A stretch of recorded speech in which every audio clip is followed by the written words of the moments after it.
요한복음 1장 1절 참 유명한 말씀 나오죠. 태초에 말씀이 계시니라. 이 말씀이 하나님과 함께 계셨으니 이 말씀 곧 하나님이시라 해가지고 이 월드는 뭔가 하면은 로고스예요. 로고스. 진리 자체 대신 말씀 자체 대신 예수님. 그래서 요한복음에 보면 예수님 이 로고스를 뭐라고 말했습니까? 이분은 참 말씀이고 진리이고 생명이고 빛이고 이렇게 쭉 나오죠. 요한복음 1장 여러분들 보시면은. 그래서 제가 가만히 봤을 때 그 베드로의 집에서 도를 말씀하실 때 이 참 생명의 말씀, 이 진리를 전하실 때에 그 예수님으로부터 참다운 참 생명, 말씀, 그 다음에 빛. 예수님은 뭐라 그래요? 우리가 구약에 보면 치료하는 광선이 나온다 그랬잖아요. 예수님으로부터 치료하는 광선, 새 생명, 참 빛, 진리가 이렇게 예수님으로부터 쫙 나오고 있었어요. 많은 사람들이 그 빛의 그 생명의 그 진리에 어떻게 돼? 노출돼 있었어요. 그런데 그 많은 사람들이 다 예수님의 빛을 받았을까요? 다 받았을까요? 아닙니다. 어떤 사람들만 받았을까요? 여러분, 리셉터라는 게 있어요. 리셉터. 그것은 뭐라 하면 어떤 것을 받아들이는 수용체라고 할 수 있어요. 수용기. 어떤 것을 받아들이는, 어떻게 보면 안테나라고 할 수 있죠. 안테나.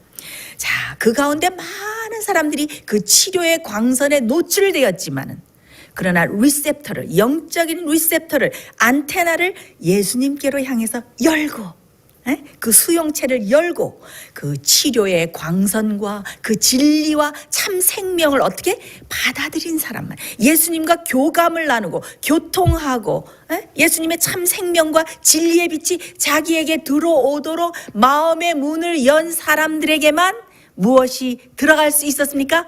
치료의 광선이 들어갈 수가 있었습니다.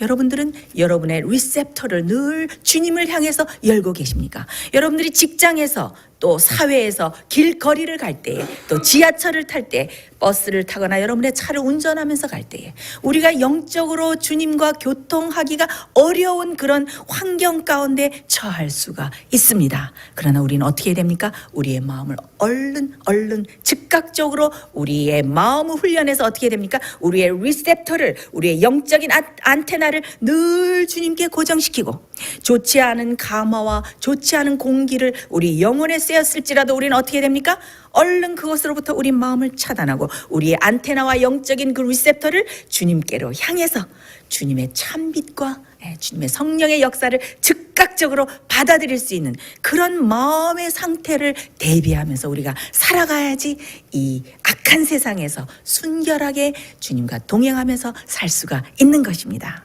자, 이렇게 치료의 광선이 한없이 주님으로부터 나오고 있는데, 이 치료의 광선을 쐬기 위해서 주님께로 가까이 나오고 있는 한 사람이 있었습니다. 우리 다 같이 마가복음 2장 3절로 5절을 다 같이 읽어보겠습니다. 마가복음 2장 3절로 5절. 사람들이 한 중풍병자를 4사람에게 메워 가지고 예수께로 올세 무리를 인하여 예수께 데려갈 수 없으므로 그 계신 곳에 지붕을 뜯어 구멍을 내고 중풍병자의 누운 상을 달아내리니 예수께서 저희의 믿음을 보시고 중풍병자에게 이르시되 소자야 내 죄 사함을 받았느니라 하시니. 자, 누가 예수님께 가까이 오고 있었습니까? 중풍병자가 가까이 오고 있었습니다. 자, 이 중풍병자는 자신이 회복하리라는, 자기가 살아날 수 있으리라는 소망을 어떻게 해요? 거의 다 버렸어요. 벌써 그에게는 온 몸이 점점 다 쇠약해서, 아마 요즘 말로 인하면은 그 뭐라 그럴까요? 왜 움직이지 못하는 환자들이 오래 침상에 있으면은 그 뭐가 생기죠? 욕창이 생기죠. 욕창이 생기고 상처가 다 이 혈액 순환이 다 멈추면서 다 굳어지고 마르면서 그 점점 상처가 커지고 이제는 거의 기운과 이 정신도 다 떨어져서 죽을 날만을 기다리고 있었는데, 이 중풍병자의 특별히 마음을 괴롭히는 것이 무엇이었을까요? 이 중풍병자가 병이 들게 된 원인은 우리가 영감의 글들을 깊이 연구해 보면은 이 사람이 방종과 쾌락과 죄악의 길에서 마음대로 주님께 반역하고 살았기 때문에 그 결과로 이 질병이 이르러 온 것이었습니다. 그래서 이 중풍병자의 마음속에는 내가 어떻게 하나님 앞에 다시 나가서 내 죄를, 이렇게 비참한 상태에 나를 이르게 한 이 병에서부터 이 죄에서부터 내가 용서함을 받을 수 있을까? 그는 자기 병이 낫는 거는 둘째치고 내 죄가 어떻게 하면 용서함을 받고 다시 하나님 아버지의 그 화해하시는 얼굴을 볼 수 있을까? 그것이 그의 마음의 소원이었어요. 그래서 정말 그 육체적인 고통보다도 정신적인 고통에서 벗어나기 위해서 누구를 찾아갔을까요? 오래전에 이미 바리새인과 제사장들과 의원들을 찾아갔지만 그 사람들을 뭐라 그랬습니까? 너는 네가 진 죄값을 받아라. 너는 불치에 하나님의 형벌을 받았으니 너는 그대로 죽을 수밖에 없으리라 하는 그런 선고를 오래전에 받고 절망 속에서 죽어가고 있었습니다. 그런데 그의 귀에 누구의 소문이 들렸어요? 예수님의 소문이 들렸습니다. 이 예수님의 소문을 누구를 통해서 들었을까요? 누구를 통해서 들었을까요? 네? 누가 이 중풍병자를 데려왔다 그랬어요? 네? 네 사람의 친구가 데려왔잖아요. 아마 친구들이 예수님의 이야기를 전해줬을지 모르겠습니다. 그런데 이렇게 내가 이 병이 어떻게 낫나를 생각하면 이 사람은 점점점 절망이 없어지는데 이 친구들이 어떻게 얘기를 했어요? 내가 예수께 나가기만 하면, 구세주께 나가기만 하면 너는 병을 날 수가 있을 거야. 참 우리는 이런 친구가 돼야 됩니다. 이런 친구가 돼야 돼요. 영적으로 다른 사람을 격려하고 용기를 주고 그가 점점점 절망과 낙심과 슬픔의 상태로 들어갔을 때 그가 영적으로 죽게 됐든지 정신적으로 피폐돼서 죽게 됐든지 또 육체적으로 질병이 들었든지 그에게 어떻게 해요? 용기를 주고 격려하고 주님의 소식을 전해주면서 내가 살 수 있다는 것을 전해줄 수 있는 그런 복음의 소식을 전하는 그런 친구 같은 이런 사람들이 돼야 될 것입니다. 나중에 이 중풍병자가 고침을 받는데 여러분들 그 예수님이 하신 말씀에 보면은 저희의 믿음을 보시고라고 죄를 사해 준 것을 알 수 있는데 저희의 믿음이 누구의 믿음이었어요? 저희의 믿음, 친구들의 믿음이었어요. 놀라운 믿음의 소유자였죠. 참 이 중풍병자가 참 축복스럽게도 누구를 가지고 있었어요? 믿음 있는 친구들을 가지고 있었습니다. 자, 그래서 이렇게 열심히 이 들것에다 맸겠죠. 움직이지 못하니 중풍병자를 데리고 왔는데 와서 보니까 어떻게 됐어요? 와서 보니까 용신을 할 수가 없어. 그 뜻은 무엇이에요? 용신할 수가 없다. 어떻게 뚫고 들어갈 수가 없었어요. 너무 사람들이 많아서. 근데 제가 참 이 무리들을 보면서 저는 참 이상한 마음이 들었어요. 여러분들이 만약에 그 무리 가운데 계셨으면 어떻게 했을 것 같습니까? 아주 그 불쌍한 병자를 데리고 와서 툭툭 치면서 좀 비켜주십시오. 비켜주십시오. 주님께 나가야 됩니다. 하면 어떻게 했겠어요? 다 이렇게 하면서 비켜줬을 거 아닙니까? 여러분들 정상인이라면 그랬지 않겠습니까? 근데 제가 거기에 서 있는 무리들을 보면서 그 무리들이 거의 동정이나 사랑을 나타냈다는 기록이 없지 않습니까? 오죽하면 뚫고 들어가려고 그러다가 불가능해서 어디로 갔어요? 지붕으로 올라간 거예요. 제가 이것을 보면서 제 마음속에 이것이 이렇게 예수님을 가로막고 예수님을 만나지 못하도록 가로막고 있는 이 무리들이 마치 오늘날의 교회에 있는 신자들의 형편이 아닐까. 많은 사람들이 예수님께로 갈 수 있는 길을 가로막고 있어요. 가로막고 있어요. 많은 사람들은 어떻게 해요? 동정이나 사랑이나 그들의 아픔을 보고 마음이 동하기를 그쳤어요. 이 마지막 말세의 징조가 무엇입니까? 말세의 징조가 디모데후서 3장 2절 5절 보면 사람들은 자기를 사랑하며 돈을 사랑하며 자긍하며 교만하며 회방하며 부모를 거역하며 근데 거기에 뭐가 나옵니까? 무정하며 원통함을 풀지 않으면 무정한 게 들어있어요. 이 사람들이 어떻게 보면 저는 굉장히 무정했다는 생각이 들어요. 많은 사람들이 어떻게 해요? 내가 어떻게 구원을 얻을 수 있을까?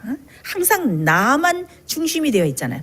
내가 어떻게 구원을 받을 수 있을까? 내가 어떻게 교회에서 영향력을 차지할 수 있을까? 내가 어떻게 하면 유리한 고지를 차지할 수 있을까? 내가 사람들에게 어떻게 보일까? 다 나로만 자기를 사랑하며 남을 불쌍히 여기는 마음이 전혀 없었던 것을 볼 수가 있습니다. 제가 이것을 보면서 그 마지막 때에 그 하나님의 살아계신 하나님의 인을 받는 사람들의 그 특징이 어떻게 나와 있습니까?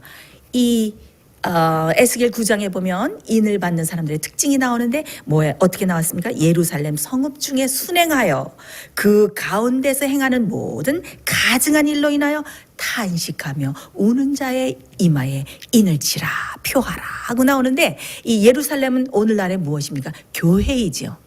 교회 가운데서 일어나는 가증한 일들과 죄악상을 보면서 어떻게 해야 돼요? 우리는 우는 마음을 가져야 돼요. 동정하는 마음을 가져야 돼요. 슬퍼하는 마음을 가져야 됩니다. 우리는 교회 안에서 이루어지는, 기독교계 안에서 이루어지는 모든 일들을 보면서 우리의 가슴을 치고 통곡하고 울면서 회개하고 그 사람들을 불쌍히 여기고 어떻게 해요? 참 그들을 어떻게 하면 하나라도 더 구원할 수 있을까 하는 그런 애타는 영혼에 대한 사랑을 가져야 됩니다. 그 다음에 또 인을 받는 자들의 특징이 무엇입니까? 자기 성품을 볼 때에 자기가 너무 부족하고 허물이 많고 연약한 것을 보고 어떻게 해요?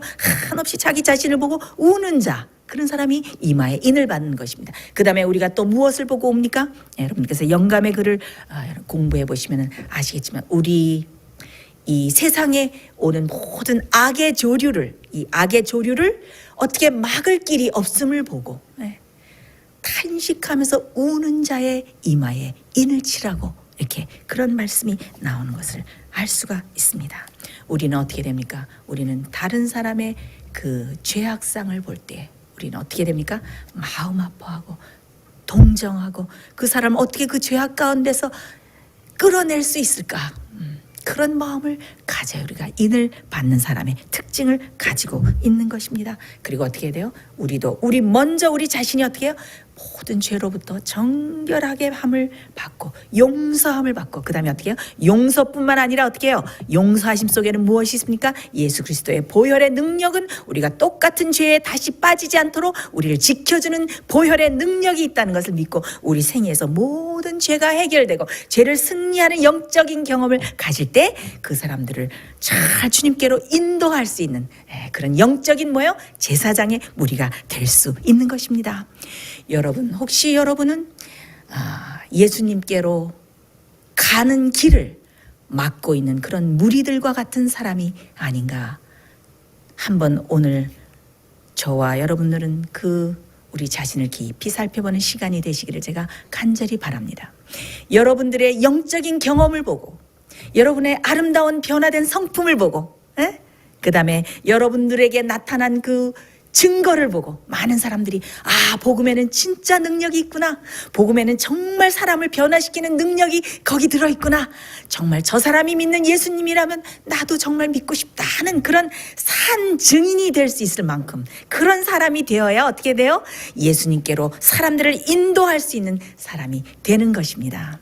오늘 여러분들 저와 함께 혹시 우리가 사람들을 예수께로 인도하고 있는 사람이 되는지, 혹시 예수님께로 가는 길을 가로막고 있는 사람이 되고 있지는 않은지 우리 자신을 깊이 성찰하는 시간이 되시기를 간절히 바랍니다. 자, 예수님께서 이렇게 말씀하고 계셨는데 갑자기 어떻게 돼요? 설교가 중단되고 말았어요. 갑자기 이상한 소리가 막 우당탕탕 들리더니 어떻게 돼요? 갑자기 천장의 구멍이 뻥 뚫리는 것입니다. 여러분, 들것이 내려오기 위해서는 기왓장 하나를 뜯어냈을까요? 그 당시에 그 유대인들이 이스라엘의 집들을 보면은 지붕이 아주 평평했습니다. 그리고 그 지붕으로 올라가는 계단이 있었어요. 그리고 그때는 어떻게 집이 되어 있었냐면은 그 나무로 대들보를 하고, 그 다음에 나뭇가지들을 이렇게 놓고, 그 다음에 흙으로 구운 기와나 그 벽돌 같은 걸로 이렇게 해서 어떻게 보면 좀 뜯어내기 쉬운 그런 지붕이라고 할 수 있겠죠. 그런데 그렇다고 해도 이 지붕을 뜯어내는 일은 보통 일이 아니었어요. 지붕을 뜯어낼 때는 어떤 일이 수반됐을까요? 굉장히 위험스러웠어요. 이 집이 무너질 수도 있었어요. 그 당시에 그 집들이 그렇게 튼튼하지 않았기 때문에 먼지가 나고 지푸라기가 떨어지고 막 흙이 떨어지고 그렇지 않았겠어요? 그래서 그 들것이 내려올 만큼 크게 지붕을 뜯었는데 제가 성경에 아무리 찾아봐도 베드로가 자기 지붕을 뜯었다고 화냈다는 그런 기록이 없어요. 제가 그 베드로의 심정이 어땠을까? 베드로는 아마 그 영혼을 사랑하는 심정이 가득 찼기 때문에 아유 그까지 내 지붕 우리 지붕 다 부서져도 정말 그 영혼이 치료만 받는다면 나는 너무 좋겠다 하는 그런 마음을 갖고 있지 않았을까요? 아마 우리의 마음속에도 그 베드로의 심정과 같은 그런 심정이 자리 잡고 있지 않을까 하는 생각이 듭니다. 그래서 어떻게 했을까요? 그 환자가 어떻게 했어요? 바로 어디로 내려왔어요? 예수님의 그 발 앞에 바로 거기 쫙 내려오는 거였어요. 많은 사람들이 그냥 깜짝 놀랐겠죠. 자, 예수님께서 그 중풍병자의 그 눈과 딱 마주쳤습니다. 네? 그 중풍병자의 마음속에는 어떤 마음이 있었습니까? 내가 하나님 아버지의 얼굴을 주님의 얼굴을 한 번만 뵐 수 있다면 그리고 내 죄가 용서받는다는 그런 보증을 받을 수만 있다면 내가 이대로 죽어도 아무 소원이 없으리라. 그거였어요. 그냥 주님을 만나서 하나님 아버지께 용서를 받았습니다. 그것만이 그의 간절한 소원이었어요. 자, 그 간절한 중풍병자의 눈과 예수님의 그 동정 어린 눈이 딱 마주쳤을 때 얼마나 그게 참 아름다운 장면입니까? 여러분 마음속에 이렇게 상상의 나래를 펴시고 이 말씀을 들으시길 바랍니다. 근데 우리가 영감의 글, 시대의 소망이라는 그런 글을 보면은 예수님께서 벌써 중풍병자가 마음속에 그 하나님을 찾고자 하는 그런 갈망과 죄의 용서를 받고자 하는 그런 마음이 들었을 때에 벌써 어떻게 했다? 하나님의 성령께서 역사하셔서 그가 죄를 더 회개하고 그 다음에 점점 더 주님을 만나면 내가 이것을 나으리라 하는 믿음을 점점 더 강하게 역사하셔서 만드셨다. 그런 기록이 나와요. 벌써 중풍병자가 집에서부터 나설 때에 예수님께서는 벌써 그 병자를 다 마음속으로 다 헤아리고 알고 계셨습니다. 얼마나 자비로운 주님이십니까? 자, 그래서 뭐라 그랬어요? 소자야 안심하라 내 죄사함을 받았느니라. 그렇게 음악과 같은 그렇게 듣고 싶던 소자야 안심하라 내 죄사함을 받았느니라. 그 목소리가 귀에 들리자마자 이 중풍병자는 다른 것을 바라지 않았습니다. 너무나 행복해서 너무나 행복한 그 침묵 속에서 마냥 누워서 주님의 얼굴을 아기가 엄마의 얼굴을 보듯이 마냥 행복하게 바라보고 있었습니다. 그 주위에 있던 정탐꾼들과 바리새인이 뭐라 그랬어요? 저가 참남때도다. 저가 누구이간데 죄를 용서하는 권세를 가졌다고 하느냐라고 할 때 예수님께서 뭐라고 말씀하셨어요? 인자에게는 죄를 사하는 권세가 있는 것을 말씀하시면서 뭐라고 예수님께서 말씀하셨습니까?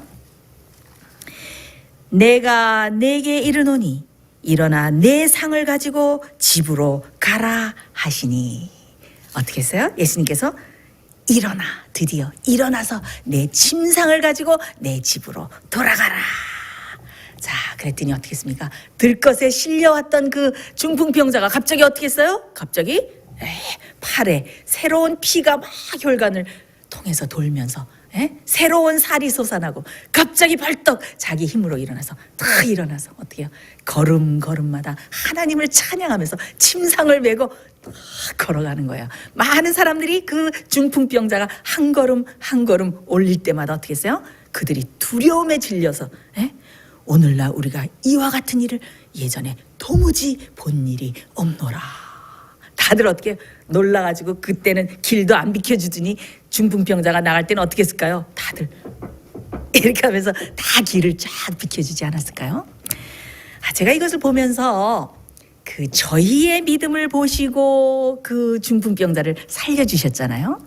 그 친구들의 믿음이 참 너무 아름답게 느껴졌고, 그 다음에 그 지붕을 다 뜯었을 때에 그 예수님을 만나기 위해서 그 위험을 무릅썼던 그 사실을 보면서 정말 우리가 예수님께 나가기 위해서 또 영혼을 하나님께 인도하기 위해서는 어떻게 돼요? 모든 위험을 무릅써야 돼요. 예?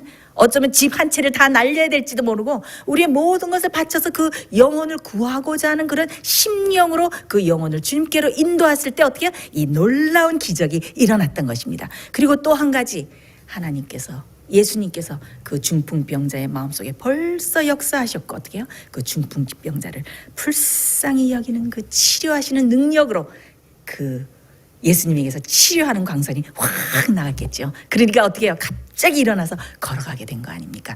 그래서 이렇게 마비됐던 중풍병자가 다시 이렇게 온전한 사람으로 회복될 수 있었던 것에는 마치 창세기 1장 1절에 태초에 하나님께서 천지를 창조하셨느니라 하시니라 할 때 나타났던 그 놀라운 창조의 능력이, 그것과 똑같은 창조의 능력이 거기에 똑같이 임했다는 사실을 우리가 알 수가 있습니다.